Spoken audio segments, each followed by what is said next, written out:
Chers amis téléspectateurs, merci infiniment de votre fidélité sans cesse renouvelée. Merci à tous nos invités, à tous les téléspectateurs, les amis internautes qui essaient également de partager notre émission aujourd'hui en live sur YouTube. Et merci à tous ces invités de marque qui ne cessent de nous aider de près de loin avec des suggestions.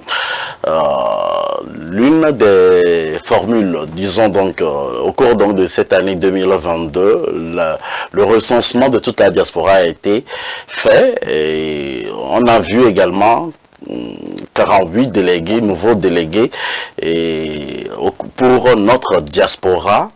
Qu'en est-il? Qu'est-ce qu'on en retient? Quels sont les vœux ou les perspectives d'avenir donc de nos invités, chacun dans son parti ou dans son groupe ou dans sa coalition? Ce sera donc la dernière question donc de cette émission que vous suivez. Merci infiniment à vous tous d'être avec nous et nous sommes toujours avec Monsieur Placide Da Silva. Nous allons faire le tour de table très rapidement, donner 2 minutes à chacun de nos invités pour terminer en toute beauté cette émission. Et nous rappelons que c'est juste une partie remise en 2023. On vient de voir également le président de la République togolaise qui a fait son discours. On en débattra avec d'autres invités comme les représentants donc des partis politiques, la DMK qui sera invité, Patriote Togo qui sera invité également, combattants de Patriotes qui sont invités dans notre émission le samedi prochain. Monsieur Placide Da Silva, recensement, nouveau délégué HCTE au Conseil des Togolais de l'extérieur et vos vœux pour la nouvelle année, s'il vous plaît. Merci, mon cher. Miamekova, Dona Français Béa, nous perdons énormément de temps. Il y a des miracles, Mila notre Français Béarofié, sur la trop Français Béarofié, sur la trop Français Béarofié. Et nous ne sommes même pas réalistes. Nous sommes, il n'a pas rien de concret. Il n'y a que Migrona, Milagaka, Milagoko, Milagakaka. Et il y avait que Dona Français Béa, et il y avait Yansen Olo. Ouais, revenons à, je l'ai dit parce que, moi, je suis aux États-Unis, ça fait très longtemps. En fait, ça fait 43 ans que je suis aux États-Unis. Nous pensons, nous réfléchissons différemment maintenant quand il s'agit de discuter de certaines choses. Mais anyway, parlant du recensement, évidemment, nous avons fait des démarches. Au départ, nous sommes intéressés à ce que les autorités mettaient en place pour le recensement. On a fait des propositions et nous avons été royalement ignorés. Et donc, on a choisi des gens qui faisaient partie de l'affaire pour faire des recensements, tout ça. Tout ce que nous avons dit, c'est que nous ne disons pas au gouvernement de faire ce que nous voulons. Nous voulons apporter notre contribution à ce travail-là, parce que nous pensons que nous avons une compétence que tous les gens qui travaillent dessus n'ont pas. Et nous l'avons dit et répété. Mais nous avons été ignorés, on a fait des tas de choses, des choses qui sont passées par-ci, par-là, il y a des gens qui ont été choisis. Je crois que ce problème-là, c'est aussi une image de ce que nous sommes dans la diaspora. Et si on arrivait à s'entendre pour un mois ou deux, il y a beaucoup de choses qu'on aurait pu mettre ensemble, qu'on aurait pu mettre ensemble et bien faire. Nous n'arrivons pas. Nous sommes divisés point oui et point non. Le ministre a dit ceci, le président a dit ceci, l'ambassadeur a téléphoné à telle personne, et c'est tout. Et nous sommes minés par ces petites histoires-là. Et pourtant, nous avons une compétence qui est incroyable. Pourquoi? Moi, je souhaite toujours qu'on arrive à s'entendre un peu plus dans la diaspora. Et malheureusement aussi, c'est que dans la mesure où nous n'aurons pas posé un fait, tant qu'on n'aura pas posé un acte concret, on ne nous prendra jamais au sérieux. Parce que nous parlons de beaucoup de choses, mais il n'y a jamais d'acte concret, sérieux que nous mettons en place. Tant qu'on n'aura pas fait cela, on ne nous prendra jamais au sérieux. Nous resterons toujours des gens que... Il y a des gens, comme il est dit, on va rester constamment ce genre de personnes. La milliard de Français brigands, ça n'ira nulle part. Pourquoi? Ce recensement, il a été fait à la façon des autorités. Il y a des gens qui ont été choisis. Je ne sais même pas qui sont ces gens-là. Ils ont été choisis dans lequel sens?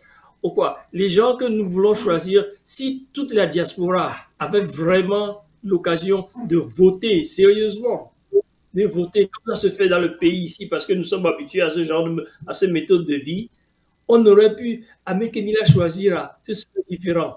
Et aussi, les gens qui ont été choisis, bon, on entend parler qu'ils vont à Lomé tous les mois ou quelque chose comme ça.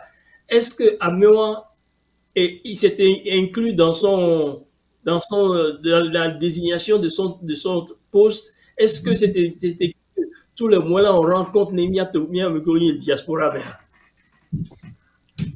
Au moins là on compte ouais, mais nous que et nous que moi prochain, ce que je pense faire. Parce que quand il va raconter sa vie au ministre à Lomé, le ministre n'a souvent pas les moyens de savoir si ce qu'il dit est vrai ou faux.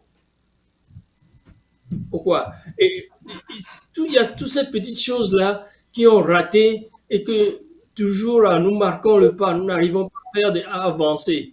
Et qui viennent de notre diaspora. Ça fait combien d'années que nous sommes ici? J'ai rencontré des Togolais qui qualifient ou 50 ans. Nous n'arrivons toujours pas. Et les autorités se sont très contentes de nous voir divisés complètement. Est-ce que c'est ça que nous voulons? Moi, je demande une chose. Avant de critiquer qui que ce soit, il faudra que nous, dans la diaspora, au moins, nous poser acte de Kemila nous concret. Kemila acte de, que ce soit banal ou pas, au moins acte à Kemila posé. Et nous allons suivre cet acte-là jusqu'à la fin. Et Mia Katamila n'a compte rendu. Nous avons maintenant des gens qui sont chargés de nous représenter, je ne sais pas où. À moi, d'accord, mes filles. Je ne dis pas, non. Ils sont payés, je ne tiens pas à savoir ce qu'ils font. Mais est-ce que ça nous représente? Est-ce que ça nous représente ou bien ça représente une certaine idée de pensée des autorités? Et pourtant, bien les miens de nous avons tous les cerveaux du monde. Je connais des Togolais qui travaillent à la NASA, sur la navette spatiale. Et pourtant, nous n'arrivons jamais à faire quoi que ce soit. Merci. Monsieur Placide, en 30 ou 20 secondes, vos voeux pour la nouvelle année. Ce que je souhaite pour la nouvelle année, c'est, vous savez, dans tous sur le plan politique d'abord, dans tous les dialogues auxquels on a participé depuis les années 70, que ce soit à Rome ou pas, il y a eu toujours cette phrase-là qui est revenue, qu'on dit un déficit démocratique. Cette phrase-là revient constamment. Quand on a rencontré les Européens, les Allemands, les Américains, et même quand vous allez au département d'État ici, cette phrase-là revient toujours. Déficit politique et démocratique au Togo. Ce que je souhaite, c'est que les autorités, forcément, ne sont pas obligées de savoir tout faire. Des génies dans tous les domaines. Au moins, qui reviennent un peu en arrière. Pour pouvoir donner un plan d'ensemble. S'il y a un plan d'ensemble, il ne faudra pas que ce soit un secret. Il faut que ce soit un plan qui sera donné et nous allons apporter notre contribution à ce plan. Il y a peut-être des choses que nous pouvons faire mieux, des choses que nous pouvons changer et nous allons travailler pour le développement de notre pays. On nous a parlé tout à l'heure comment on appelle, de monsieur qui est Télédounou. Monsieur Lawson a donné des chiffres qui font mal au cœur. Et pourtant, nous restons constamment. Et ça va se... Moi, je souhaite que cela change. Sur le plan politique, qu'il y a un certain... qui est moins de déficit démocratique. Et je souhaite aussi pour l'avenir, pour l'année prochaine, que les détenus politiques soient relâchés. Et je souhaite que pour l'objectif du développement, qu'il y ait un petit consensus qui se fasse. Je ne voudrais pas que quand il y a quelque chose, on va nous faire des communiqués à la radio, à la télé, on nous donnera des phrases qui ne serviront à rien. Je souhaite aussi que tous les dirigeants des sociétés d'État soit tenu de faire une fois par an un exposé devant nous. Ce que je disais tout à l'heure, que ça se fait au Rwanda. Les chefs d'entreprise, à la fin de l'année, ils viennent présenter leur bilan publiquement. Le bilan qu'on obtenir. Quelque chose de ce genre-là, peut-être qui pourra permettre au gouvernement de mieux voir ce qui se passe. Merci. Il nous faut des petits pas, pas de grands pas, mais des petits pas pour avancer. C'est ce que je souhaite pour l'année prochaine. Merci beaucoup, Monsieur Placide da Silva. Monsieur Benjagba, recensement et vos vœux pour la nouvelle année, s'il vous plaît. Merci Moïse. Recensement de qui et où? Au Togo ou bien dans la diaspora? Recensement de qui? Qu'est-ce qu'on recense ici? Puis me rafraîchir ma mémoire, s'il vous plaît. Alors, le recensement de tous les Togolais de la diaspora et au Bercail. Et d'après donc le ministère des Affaires étrangères, les résultats donc de ce recensement seront connus ensemble. Et donc, c'est ce que je vous demande et votre réaction.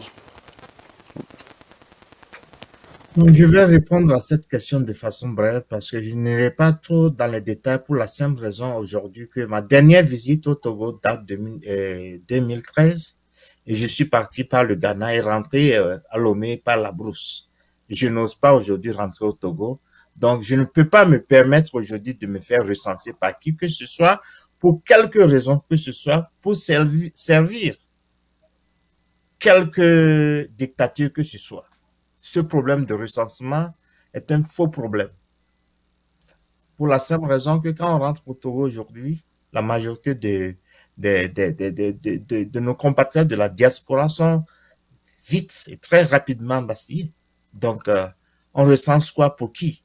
D'abord, le problème de ce HTC, Conseil des Togolais de l'extérieur, ce programme est très mal géré par ce que j'appelle un système torsionnaire. Donc, Doucet, je pense, le ministre Doucet ne sait pas de quoi il parle. Et je vais quand même pouvoir nous dire aujourd'hui que Doucet ne peut pas nous apprendre à faire mieux. Les Togolais de la diaspora, il faut quand même qu'on soit très bien au parfum que nous sommes la plus grande institution qui finance nos parents au pays. Et aujourd'hui, quand nous rentrons, on nous arrête. Je ne peux pas rentrer au Togo aujourd'hui parce que quand j'y vais, ils vont me faire arrêter par le système. Donc, du coup, c'est un faux programme, je le dis. Le gars même qui a conçu ce programme, que je connais très bien, il est actuellement à Denver. Je ne veux pas appeler son nom ici. Peut-être Philippe Amedodi doit le connaître. C'est un grand ami à moi. Et ce programme a été remodelé par, comment il s'appelle, l'oiseau voyageur, Doucet. Pardon, monsieur Benjagba. Non, je serai bref. Excusez-moi, je serai bref. En aucune manière, je ne vais pas me prononcer sur monsieur Placide. Je ne vous ai pas arrêté. Donnez-moi le temps, un peu de respect. Oh, je l'ai arrêté aussi. Il me reste juste quelques minutes, monsieur Benjagba. Et donc, du coup, je ne vais pas me prononcer sur ce projet de ce haut conseil de la République des Togolais ou bien de l'extérieur. Je ne les connais pas. Donc, quant à mon mot de fin, je voudrais quand même remercier mon frère Tché, mon frère Philippe, d'abord mon beau-frère Philippe, monsieur Placide. Donc, je sais qu'on a eu à échanger à plusieurs reprises, monsieur Placide. Et donc, du coup, mes vœux les meilleurs pour nous tous qui sommes ici ce soir présents, pour toute la diaspora togolaise, de part où elle est à travers le monde, et surtout pour nos mamans qui vivent les amertumes du citoyen du quotidien togolais aujourd'hui. Parce qu'avant tout, le foyer a à sa tête une dame. Et donc, en dépit de nos divergences, il va falloir qu'on se ressaisisse pour savoir aujourd'hui que ce qui nous unit ici, c'est le citoyen lambda togolais qui nous unit et que nous devons mettre de côté nos appartenances de quelque nature que ce soit pour d'abord voir le problème du Togo. Je l'ai dit en début de réunion, il va falloir qu'on s'unisse pour chasser le lion qui nous est un danger permanent et le reste, ça viendra après. Donc, heureuse année à chacun et à chacun ici présent. Heureuse année au peuple togolais meurtri par cette dictature qui ne fait que perdurer. Et donc, restons dans la solidarité. C'est quand se rassemblant que nous allons aujourd'hui former un Togo meilleur. Donc, mes amis, nos divergences, tout ça, laissons-les de côté. Si on veut vraiment militer pour l'avenir du Togo, il va falloir qu'on s'unisse d'abord. C'est ça l'élément important. Dieu nous remercie. Merci, M. Benjagba. M. Alphonse Lawson, hello. Alors, chaque fois que je vais lui poser des questions, il semble que il connaît un peu la maison. Tout le monde connaît désormais. Alors, Monsieur Lawson, hello. Est-ce que vous vous êtes fait recenser? Vous êtes recensé? C'est la première question. Quel est votre point de vue en tant que responsable de Koji Togo sur les 48 nouveaux délégués du Haut Conseil des Togolais de l'extérieur et vos vœux en moins de 3 minutes? Écoutez, d'abord, je voudrais appuyer les déclarations de M. Diagba. Vous voyez que c'est pas tout le temps qu'on a des dissensions. Il y a des points d'accord aussi. Ça fait partie du débat. Ah, je ne le savais pas. J'appuie absolument ce qu'il vient de dire. Quand il s'agit du recensement, la position de Koji Togo a été très claire. On ne peut pas nous recenser sans nous. Et donc, le Missi Dominici de Fonyasingue, M. Doucet, a voulu créer une diaspora à l'image de son parti. Et pour nous, ce n'est pas acceptable. Vous voyez? Et donc, sur la question du recensement, il y a un désaccord profond sur la méthode, la méthodologie, l'approche. Et nous pensons que l'année, en tout cas les mois à venir, permettront en tout cas de revenir sur ces questions essentielles pour que nous puissions avoir un point d'accord sur la nécessité, et nous savons que c'est une nécessité de recenser donc la diaspora togolaise, qui est donc un potentiel énorme pour le Togo et pour le développement du Togo. Mais l'approche doit être revue, la méthode et la méthodologie. On ne peut pas nous recenser sans nous. Et d'ailleurs, le recensement, on a du mal à sortir le résultat parce que le seuil critique même n'a pas été atteint. Et si on est plus de 2 millions, que vous avez juste ça, une centaine de personnes se font enregistrer, quelle est la validité du point de vue statistique de ce recensement? Il y a des questions donc à se poser. Et donc, il y a des avenues à revoir la question dans sa globalité, à faire asseoir tous les partenaires, en tout cas les associations de la diaspora, à réfléchir en amont sur cette question. Je dirais aussi que fondamentalement, pour nous, il y a des préalables. La question de sécurité. Tout à l'heure, M. Daval a évoqué, on ne peut pas ne pas continuer, par exemple, à arrêter les Togolais qui rentrent au pays. Il y a des Togolais, la diaspora, qui sont encore emprisonnés. Il y a le cas de Domolou, qui végète dans la prison.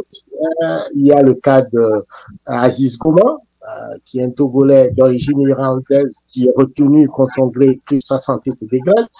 Il y a le cas d'Alpha, des Togolais qui ont été libérés par la justice togolaise et que le procureur maintient en prison tout simplement par sa volonté méchante de pouvoir enfreindre aux propres lois qu'il est supposé. Vous voyez, c'est choc classe humaine et qui peut mettre les tables, les préalables justement pour les questions de recensement de la diaspora togolaise. Donc, il va falloir revenir là-dessus de façon fondamentale. Nous sommes ouverts à la discussion, aux échanges, mais il y a des préalables quand même à lever. Je dirais, au-delà donc de ces préoccupations, souhaité qu'au niveau des Togolais de la diaspora, il y a quand même une question qui se pose à notre conscience. En ce sens que nous avons tous été formés dans les écoles togolaises, de l'école primaire jusqu'à l'université pour certains d'entre nous, avant de partir, soit pour des raisons politiques ou des raisons de sécurité ou même des raisons économiques. Et donc, il y a aujourd'hui, nous travaillons à l'étranger, dans des pays qui n'ont pas à notre formation. C'est un fait. Et donc, nous avons une dette par rapport à notre pays. Et je lance l'idée de réfléchir comment nous allons payer cette dette-là, ne serait-ce qu'à notre système éducationnel. Voyez-vous? Et c'est vrai que nous avons une gouvernance aristocratique du pays qui nous empêche d'investir dans notre pays, mais au moins du point de vue de l'éducation, comment nous allons faire ce retour sur investissement dans notre pays, que ce soit au niveau des écoles primaires, ou même à l'université, comment nous allons faire ce retour. Chacun individuellement doit y penser, quels que soient nos désaccords ou que la critique que nous portons au gouvernement togolais actuellement. Donc, c'est une question que je lance à chacun de nous. Toute personne qui a reçu une éducation, ne serait-ce qu'une partie de son éducation au Togo, doit pouvoir, d'une certaine manière, penser à pouvoir retourner un retour sur investissement à cette école primaire qui vous a formé, à ce lycée ou à cette université aujourd'hui qui est complètement délabrée. Voilà, je laisse ça à chacun de vous. Et je ne terminerai pas avant d'aborder les vœux. En tout cas, saluer tous ceux qui, de près ou de loin, ont œuvré d'une manière ou d'une autre à faire avancer la cause du Togo, que ce soit au niveau des partis politiques qui n'ont pas démérité malgré les conditions, il faut quand même le redire, au niveau de la société civile, qui ont également fait beaucoup d'efforts. Nous pensons par exemple au comité de libération des prisonniers politiques, l'action qui a été faite. Au niveau de Togo Debout, avec Tournons la page, au niveau de la question des deux mandats, au niveau de toute la campagne internationale que la DMK a menée, en tout cas pour faire connaître la question du Togo. Tous les acteurs politiques, je ne peux pas tous les citer, mais les actions majeures sont là. On remercie quand même les partis politiques de tout l'effort qui a été fait quand même sur le terrain, malgré que, bon voilà, tout le monde les index, les met quelque part au banc des accusés, mais toutes ces il faut quand même les remercier. Remercier la diaspora, en tout cas, les diaspora, pour toutes les petites actions ou les grandes actions qui ont été faites, certaines dans l'anonymat, ils ne le proclament pas, mais des actions se font et tout n'est pas négatif. Bien sûr, on n'est pas arrivé aux résultats escomptés.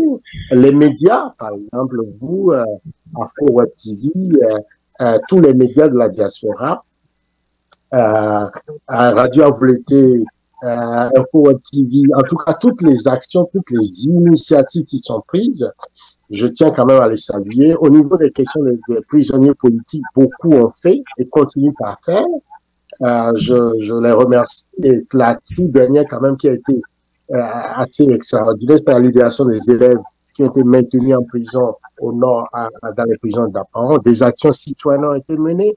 La Belgique, au niveau des différentes organisations de la société civile.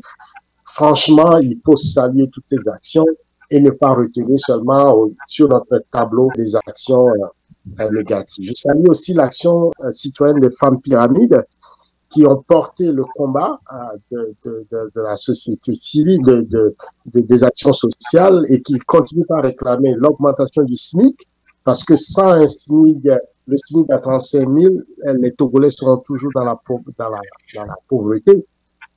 Il faut que ces actions-là, citoyennes, soient saluées. Et nous espérons que l'année nouvelle va pouvoir, et c'est le vœu, que le SMIC togolais va être porté à plus de 50 000 francs pour que les travailleurs togolais puissent vivre décemment. Le Togo est dans la pauvreté. Encore 10 secondes. À un pays, au PPTE, pays très, très, très pauvre. Et aujourd'hui, on estime que la fortune de Fonia Singé est équivalente, n'est-ce pas, à la dette extérieure du Togo, ce qui est inacceptable. Le Togo ne peut pas se développer dans ces conditions-là. falloir rebrasser les cartes et revoir la gouvernance du Togo. Et ça passe par des élections libres, démocratiques et transparentes. En tout cas, l'alternance à la tête du pays. Je voudrais saluer les militaires togolais qui sont au front et qui font face donc à la situation du terrorisme au nord du pays. Ceux qui sont blessés, qui sont tués. En tout cas, saluer leur courage, le courage de leur famille et présenter nos vœux les meilleurs de santé, de paix et de bonheur, de réconciliation, on en vient au peuple togolais et espérer que l'année nouvelle soit l'année de l'alternance, l'année du changement, et que nous puissions également ensemble embrasser ce que j'appelle la volonté de puissance. Il faut faire le pari de l'espérance et il y a des raisons d'espérer. Je voudrais donc à la diaspora, au peuple togolais, à l'ensemble des camarades ici sur le plateau, vous présenter nos vœux les meilleurs de santé, de paix, de bonheur et de sécurité pour vous et pour votre famille. Bonne et heureuse année 2023. Merci, Monsieur Lawson Thierry Lawson Alphonse. Alors, Monsieur Philippe Amidoji, votre point sur le recensement de la diaspora, le recensement des Togolais, et nous sommes également à la fin donc de 2022, à quelques heures, disons, dans quelques minutes déjà, nous serons en 2023. Grand merci Moïse. Je ne peux pas aller à ma conclusion sans faire observer que il ne faudrait pas que les Togolais de la diaspora souffrent ni de complexe d'infériorité, ni de complexe de supériorité. Cette émission est organisée en français.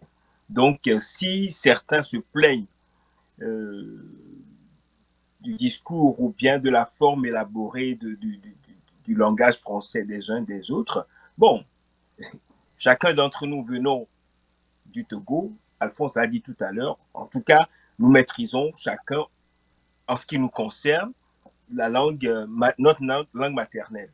Donc, j'aimerais bien que cet aspect-là soit bien clair et que nous gardions également de transposer sans modulation ce que nous avons appris dans nos pays d'accueil vers le Togo. Nous commettrions une erreur, une grande erreur. Moi, je suis dans un pays où la démocratie est suffisamment avancée. Si on veut résoudre le problème togolais en faisant comme les partis politiques le font ici en démocratie, nous ferions fausse route. Donc, attention à commettre l'erreur d'une transposition sans adaptation ou sans tenir compte du contexte politique togolais actuel. Concernant le Haut Conseil des Togolais de l'extérieur, depuis son lancement, certains d'entre nous, les écrits sont là, même sur les plateformes ou bien sur les réseaux sociaux, nous avons dénoncé cette façon du gouvernement togolais avec comme cheville ouvrière M. Doucet de vouloir faire un passage en force. Le résultat est là, 3 années plus tard, le Haut Conseil, le HCTE n'a pas décollé. Et on le voit, vous m'avez même invité au moins à 2 reprises à ce sujet. Si sincérité il y a, les collaborateurs du ministre Doucet doivent normalement reconnaître que ça ne décolle pas parce qu'il n'y a pas eu d'adhésion des Togolais de la diaspora à ce projet-là. Okay? On ne connaît pas jusqu'à présent ni les tenants ni les aboutissants et la façon dont les choses se sont faites en vase clos n'inspirait pas confiance. Alphonse l'a dit tout à l'heure. Pourquoi est-ce qu'on veut, on accepte, on invite la diaspora, on veut associer à la diaspora au développement du pays et en même temps, cette diaspora est harcelée, jetée en prison lorsque elle est de passage au Togo et maintenue en prison. Okay? Donc, il y a un problème. Donc, c'est pour dire que moi, personnellement, j'y ai pas participé parce qu'il y avait une série de questions fondamentales qui avaient déjà été posées il y a 3 ans au lancement de ce Haut Conseil des Togolais de la diaspora, questions auxquelles le ministre Doucet n'a jamais daigné apporter réponse et ils sont à leur 2e mandature et on verra dans 3 ans, encore 6 ans après, ce que ça va être. Mais le fait est que beaucoup de Togolais de la diaspora, malheureusement, n'acceptent pas de s'associer à ce qu'on peut appeler une fuite en avant, voire même, allez, je ne veux pas donner de nom qui soit jugé ou bien perçu comme de l'insulte à l'endroit de ce projet-là, qui normalement, beaucoup de pays l'ont fait, même le Bénin voisin. Il y a une adhésion parce que les gens concernés ont été associés à la démarche, ce qui n'est pas le cas d'un Togo atypique. Maintenant, concernant mes vœux de Nouvel An, je peux les structurer en 4 mots. 2 S, 2 H. Sincérité. Tout au long de ce débat-ci, moi je crois qu'un problème de sincérité, aussi bien dans la diaspora qu'au Togo, les acteurs politiques et les acteurs de la société civile doivent faire preuve de beaucoup plus de sincérité. La solidarité entre les Togolais, tant dans la diaspora qu'au niveau du Togo. Il y a un manque de solidarité qui fait que les difficultés qui normalement pourraient être surmontées en gardant les coudes serrés, deviennent beaucoup plus compliquées. Humilité. Personne ne détient la science ou la vérité avec grand V. Acceptons de nous laisser pénétrer parfois par le doute de nos certitudes. Nous pouvons avoir, ça nous grandit parfois d'écouter, d'être un peu plus attentif à ce que les autres pensent sur des sujets sur lesquels nous pensons avoir déjà notre idée fixée. Donc, un peu plus d'humilité nous aiderait. Et en dernière partie, ça a rapport avec la solidarité. Moi, je parle d'humanité. Il nous a souvent manqué de cette humanité. Le Togo appartient aussi bien aux partisans de l'UNIR qu'aux partisans des forces de changement. Pourquoi les acteurs politiques au Togo, les acteurs de la société civile, ne se donneraient pas la chance de se retrouver dans un cadre propice pour débattre des problèmes togolais et proposer des solutions. Je ne parle pas des spectacles ou des simulacres, je parle vraiment d'une démarche sereine, d'une démarche sincère où les problèmes seront mis à plat dans une atmosphère ou bien dans un climat d'acceptation, de reconstruire quelque chose. Sans cela, je pense que aussi bien les gouvernants actuels que ceux qui s'opposent à la gouvernance actuelle au Togo risquent de laisser le chaos aux générations futures. Donc c'est un appel que je me permets de lancer aux acteurs politiques, économiques et aux acteurs de la société civile au Togo. Il faudrait que nous puissions avoir le courage de repenser le problème au Togo et voir s'il n'y a vraiment pas moyen de trouver une solution médiane. Merci. Merci à vous, Monsieur Philippe Amedodi, citoyen engagé. Félicitations à vous tous qui avez pris le soin de nous donner votre disponibilité aujourd'hui. Monsieur Philippe Amedodi, toutes nos excuses et toutes nos excuses également à tous les autres panélistes. J'espère que vous comprendrez également votre fils que je suis, puisque chaque fois je vous sollicite, et veillez également nous accorder votre disponibilité tout au long de l'année 2023. Santé, force à vous, que la bénédiction du Dieu Tout-Puissant soit avec vous. Je rappelle à tous les téléspectateurs que nous sommes une chaîne de télévision installée aux États-Unis. Alors, nous sommes ouverts à toutes les suggestions, à toutes les nationalités. Nos débats sont tellement pointueux. Et merci également à vous tous pour votre compréhension. Monsieur Philippe Amedodi, coordonnateur de la diaspora en Belgique, Monsieur Lawson Hello Alphonse, j'aime tellement prononcer votre nom affectueusement, je vous le dis aujourd'hui. Vous êtes également donc le président du... Je ferai l'effort en 2023.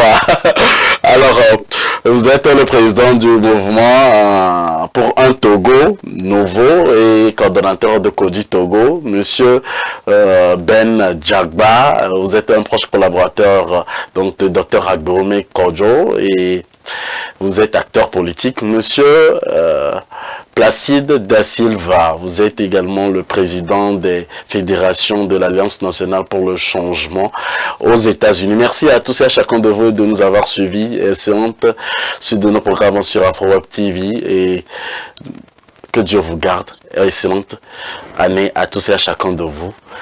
Ciao, bye. Ciao. Ciao.